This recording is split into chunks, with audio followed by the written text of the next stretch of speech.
Hello students, my self ईश्वर चौधरी और आप देख रहे हैं एजुबिंग्स। पिछले लेक्चर में हम पढ़ चुके हैं कि चार्ज क्या होता है और उसकी क्या प्रॉपर्टीज़ है। अब हम पढ़ेंगे वेरी इंपॉर्टेंट, सबसे ज़रूरी, जहाँ से न्यूमेरिकल्स भी आते हैं, कूलॉम्ब्स लॉ। तो कूलॉम्ब्स लॉ क्या है? बेसिकली जैसे कि न्यूटन्स लॉ ऑफ ग्रेविटेशन है, उसी का बिल्कुल एज इट इज़ कॉपी है। न्यूटन्स लॉ आपने जैसे पढ़ा होगा कि दो मासेस एक दूसरे पे अट्रैक्शन का फोर्स लगाते हैं, वैसे ही दो चार्जेस एक दूसरे पे अट्रैक्शन या रिपल्सन फोर्स लगाते हैं इलेक्ट्रोस्टैटिक फोर्स के कारण। अब अट्रैक्शन कब होगा? जब दोनों के नेचर अपोजिट होंगे, और रिपल्शन तब होगा जब दोनों के नेचर सेम होंगे।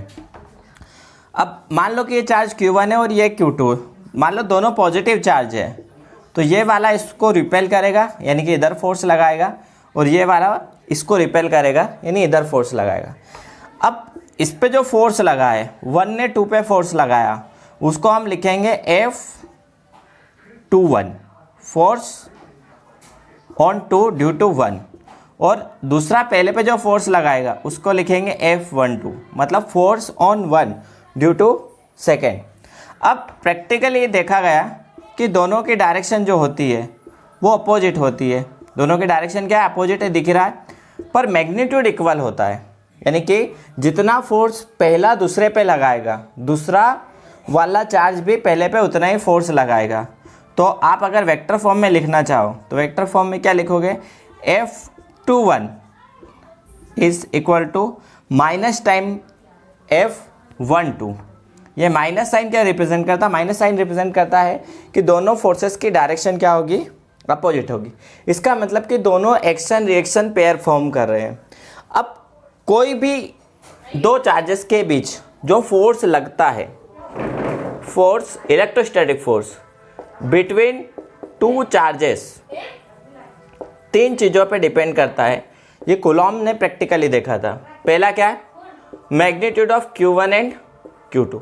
Q1 और Q2 जितने ज़्यादा होंगे फोर्स भी उतना ही ज़्यादा होगा, है ना। अगर Q1 को डबल कर देंगे तो फोर्स भी डबल हो जाएगा, Q2 को डबल कर देंगे तो फोर्स भी डबल हो जाएगा। अगर Q1 Q2 दोनों को एक साथ डबल कर दिया जाए, यानी कि इसको भी डबल इसको भी डबल, तो फोर्स क्या हो जाएगा? 4 गुना हो जाएगा, 4 टाइम हो जाएगा। दूसरा देखा था डिस्टेंस पे, यानी कि इन दोनों के जो डिस्टेंस है, सेंटर टू सेंटर डिस्टेंस है, उस पर डिपेंड करेगा। मान लो इन दोनों के बीच की center to center distance R है, तो फोर्स R पे भी डिपेंड करेगा। और तीसरा देखा गया मीडियम पे, हमारे जो चार्जेस है वो किस मीडियम में रखे गए हैं उससे भी इफेक्ट पड़ेगा। एयर में है तो फोर्स ज़्यादा लगेगा, अगर वाटर या किसी और मीडियम में तो फोर्स कम हो जाएगा। तो कूलॉम्ब ने बेसिकली बताया कि इन पे कितना फोर्स लगता है, उसकी डायरेक्शन क्या है, और वो किन किन चीज़ों पे डिपेंड करता है। तो सबसे पहले बात करते हैं कि डायरेक्शन।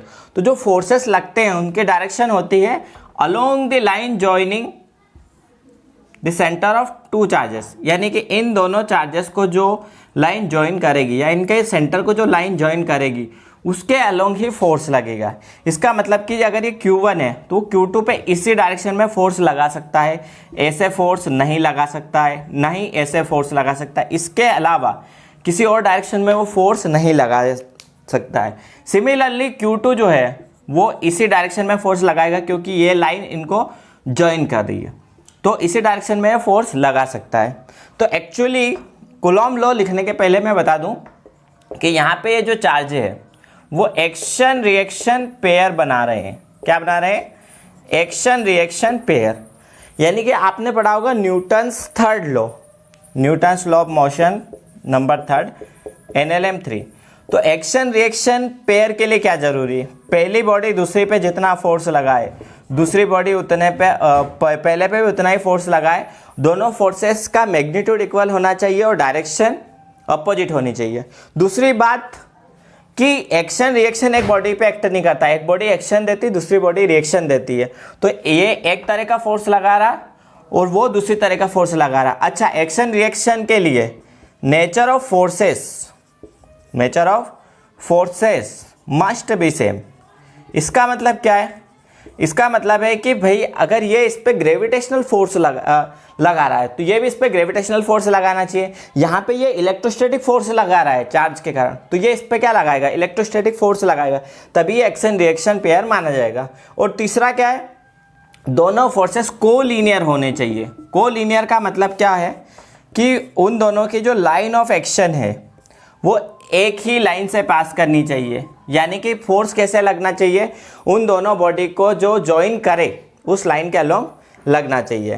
तो क्या आप इस एग्जांपल में बता सकते हो, Q1 ये मान लो और ये Q2 मान लो, इसने फोर्स लगाया ऊपर, इसने फोर्स लगाया नीचे, ये आपका हो गया F12 और ये हो गया F21।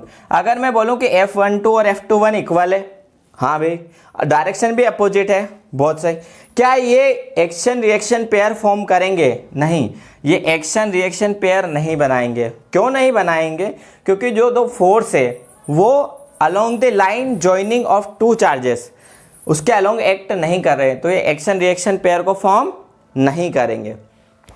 तो कूलॉम लॉ में सबसे जरूरी बात क्या ध्यान रखनी है आपको, डायरेक्शन। डायरेक्शन क्या होगी, डायरेक्शन होगी अलोंग द लाइन जॉइनिंग। ये जो लाइन है ना, ये जो लाइन है इसके अलोंग ही फोर्स लगना चाहिए, तभी जाके आपका कूलॉम्स लॉ या एक्शन रिएक्शन बनेगा।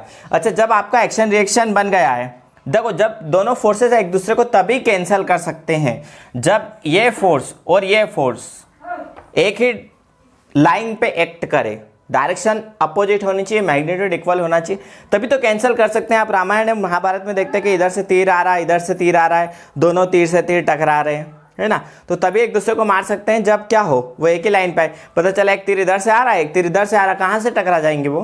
तो इसलिए एक्शन रिएक्शन पेयर तभी फॉर्म होती, और एक्शन रिएक्शन पेयर बनेगा तो सिस्टम का नेट फोर्स क्या हो जाएगा, जीरो। जितना ये है उतना ही ये है, यानी कि अगर मैं यहाँ पे लिखूँ नेट फोर्स तो F12 प्लस F21 का एल्जेब्रिक सम या वेक्टर सम क्या हो जाएगा, जीरो। यानी कि सिस्टम का नेट फोर्स जीरो, और सिस्टम का जब नेट फोर्स जीरो होता है तो सिस्टम इक्विलिब्रियम में, या ऐसा बोल सकते हैं कि उसका जो सेंटर ऑफ मास है वो रेस्ट में होता है। अब सेंटर ऑफ मास रेस्ट में होता है, उसका एक एग्जांपल देखते हैं कि आखिर क्या कहना चाहते हैं। अगर सेंटर ऑफ मास रेस्ट में होता है तो सिस्टम का जो मोमेंटम है mv लीनियर मोमेंटम वो कंजर्व रहता है। तो जैसा कि हमने देखा कि यहाँ पे एक्शन रिएक्शन पेयर बन रहा है, यहाँ पे क्या बन रहा है, एक्शन रिएक्शन पेयर बन रहा है, यानी कि सिस्टम का नेट फोर्स क्या हो गया, जीरो हो गया। तो सिस्टम का नेट मोमेंटम कंजर्व रहेगा या कांस्टेंट रहेगा, यानी कि mv कांस्टेंट रहेगा। अब एग्जांपल मान लेते हैं कि दो चार्जेस है, ये दो चार्जेस है ना, ये दो चार्जेस है, दोनों पॉजिटिव है, ये भी पॉजिटिव और ये भी पॉजिटिव। इसका मास है 2 kg, इसका मास है 4 kg। अभी दोनों रेस्ट में। अब जैसे इन दोनों को रिलीज करोगे, ऐसे पकड़ के रखा, जैसे छोड़ोगे तो ये इधर जाएगा, इधर फोर्स लगेगा, इधर भग जाएगा, और ये वाला इधर भग जाएगा। अब अगर मान लो 4 kg वाला 10 मीटर पर सेकेंड की रफ्तार से भगा, 4 kg वाला जो चार्ज था वो 10 मीटर पर सेकेंड की रफ्तार से भगा। दोनों में चार्ज का मैग्नीट्यूड मान लो सेम है, ये भी 1 कूलम है और ये भी 1 कूलम। ये 10 मीटर पर सेकेंड की रफ्तार से भगा, तो बताइए कि 2 kg वाला कितनी रफ्तार से भगेगा। तो हम जानते हैं कि इस सिस्टम के लिए मोमेंटम कंजर्व रहेगा क्योंकि नेट फोर्स जीरो है, तो मोमेंटम जितना पहले था उतना ही मोमेंटम बाद में होना चाहिए। तो initial momentum is equal to final momentum. Initial momentum क्या था, शुरू में जीरो था, फाइनल मोमेंटम क्या हो जाएगा, m1 v1 plus m2 v2। Vector लगा दो यहाँ पे, तो जीरो, इसका मास कितना है 2 kg, m1 मान लिया कितना है 2 kg, और v1 आपको निकालना है, v2 आपको गिवन है, तो 2v1 वेक्टर प्लस 4 इंटू इसकी रफ्तार कितनी है 10, तो 0 is equal to 2v1 plus 40। तो v1 कितना आ गया, -40/2, मतलब -20 मीटर पर सेकेंड। पर ये वेक्टर है तो माइनस साइन क्या रिप्रेजेंट करेगा कि अगर ये जा रहा है, अगर ये जा रहा राइट में तो ये जाएगा लेफ्ट में, है ना। तो यहाँ से ऐसे अपन कैलकुलेशन कर सकते हैं। अब फिर से पॉइंट पे आते हैं कि कूलॉम्स लॉ का स्टेटमेंट क्या है। तो कूलॉम्स लॉ पे आते हैं फिर से, कूलॉम्स लॉ का स्टेटमेंट।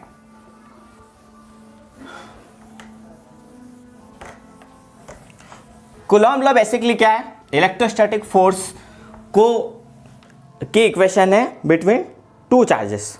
मान लो कि दो चार्ज है Q1 और Q2। तो जैसा आपने न्यूटन्स लॉ ऑफ ग्रेविटेशन पढ़ा था वैसे ही कूलॉम्स लॉ है। Q1 Q2 दो चार्जेस है, तो इनके बीच लगने वाला जो इलेक्ट्रोस्टैटिक फोर्स है प्रैक्टिकली देखा गया कि वो डिपेंड करता है Q1 और Q2 के प्रोडक्ट पे। इक्वेशन नंबर 1, जितना Q1 Q2 ज़्यादा होगा इनका मैग्नीट्यूड उतना ही ज़्यादा फोर्स होगा। अच्छा, डिस्टेंस प्रैक्टिकली देखा गया कि इनके बीच की दूरी कम करने पर फोर्स बढ़ जाता है।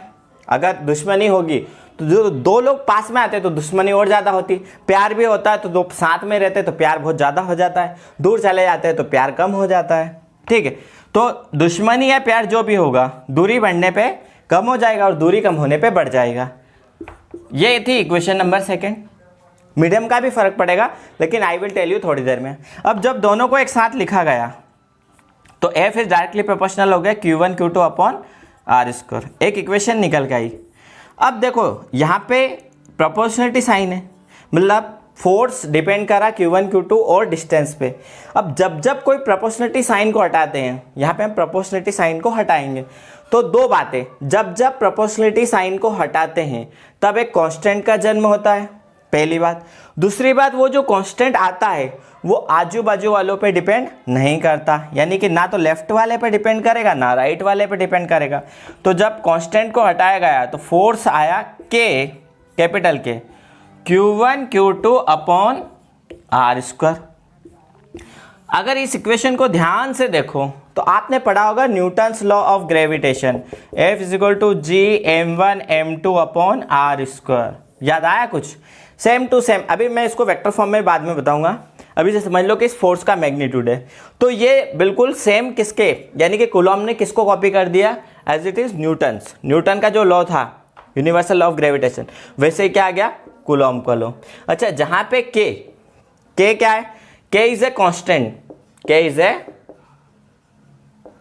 कांस्टेंट, और के की जो वैल्यू है, हाँ ये जो फोर्स है, अगर मैं एयर या वैक्यूम के लिए बात करूं, अभी मीडियम की भी बात करेंगे, एयर या वैक्यूम के लिए ऐसा है, तो के की जो वैल्यू है एयर या वैक्यूम के लिए वो होती है 9 × 10⁹, और यूनिट आ जाएगी न्यूटन मीटर स्क्वायर पर Coulomb square.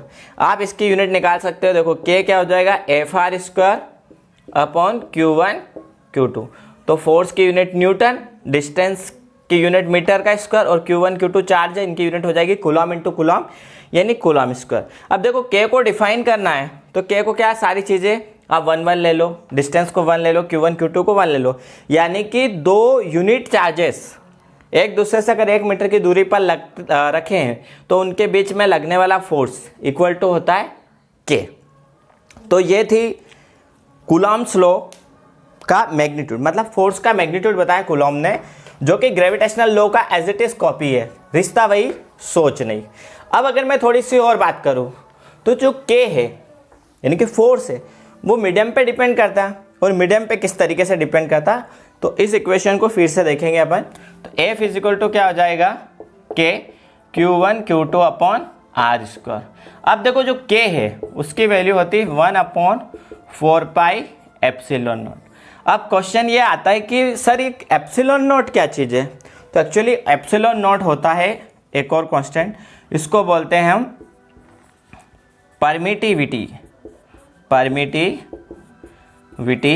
Of free space, या एब्सोल्यूट परमिटिविटी भी बोलते हैं इसको, क्योंकि ये वैल्यू किसी पर डिपेंड नहीं करती, एब्सोल्यूट परमिटिविटी। और जो चीज़ किसी पर डिपेंड नहीं करती इसको हम एब्सोल्यूट बोलते हैं, और जो चीज़ डिपेंड करती है उसको रिलेटिव बोलते हैं। अब ε0 की जो वैल्यू आती है प्रैक्टिकली वो आती 8.85 × 10⁻12 यूनिट के इन्वर्सली होगी, क्योंकि के इज इन्वर्सली प्रोपोर्शनल टू ε0। तो यूनिट उल्टी हो जाएगी, इसकी यूनिट को उल्टा कर दो, यूनिट हो जाएगी कूलॉम स्क्वायर न्यूटन पर मीटर स्क्वायर। ये यूनिट हो गई एप्सिलॉन नॉट की। अब एप्सिलॉन नॉट की जो वैल्यू होती है ये होती है एयर और वैक्यूम। यानी कि अगर एप्सिलॉन के साथ जीरो लगा है, ये प्रीफिक्स में सब्सक्रिप्ट में अगर जीरो लगा है, इसका मतलब ये क्या बता रहा है, एयर और वैक्यूम। अगर यहाँ पे कुछ नहीं लगा है, जीरो नहीं है, इसका मतलब ये क्या हो जाता है, मीडियम। तो हमने देखा कि जो कूलॉम्स लॉ है या जो फोर्स है उसको आप के फॉर्म में लिख सकते हो, और अगर आप चाहो तो और स्टाइल मानने के लिए क्या लिख सकते हो, 1/4 pi epsilon naught Q1 Q2 upon R square. इस तरीके से भी लिखा जा सकता है। यूनिट आप न्यूटन या CGS में लोगे तो डाइन हो जाएगी। ओके, अब अगर मैं बात करूँगा मीडियम की, तो मीडियम में क्या हो जाएगा, Coulomb's law in a medium. तो इतना अभी अपन साफ कर देते हैं, उसके बाद थोड़ी सी चर्चा करते हैं मीडियम के लिए। तो मीडियम के लिए क्या होगा, ज़्यादा कुछ नहीं होगा, यहाँ से एक थोड़ा सा चेंज आ जाएगा। चेंज क्या आ जाएगा वो सुनो, Coulomb's law in a medium, या किसी मीडियम पे कितना फोर्स होगा, Coulomb's law for a medium. मान लो कि चार्ज को, दोनों चार्जेस को उठा के आपने किसी मीडियम में रख दिया, पानी में रख दिया एयर के बजाय, तो अब फोर्स कम हो जाएगा या बढ़ जाएगा, फोर्स कम हो जाएगा या बढ़ जाएगा, फोर्स कम हो जाएगा। भाई ज़्यादा फोर्स कहाँ मिलेगा, एयर में, है ना। एयर में आसानी से फोर्स लगा सकते हैं, वाटर में फोर्स कम हो जाएगा। उसका कारण क्या है, वाटर भी इसको रजिस्ट करेगा, और एक और चीज़ होती है पोलैरिटी, वो आपको बाद में बताऊंगा।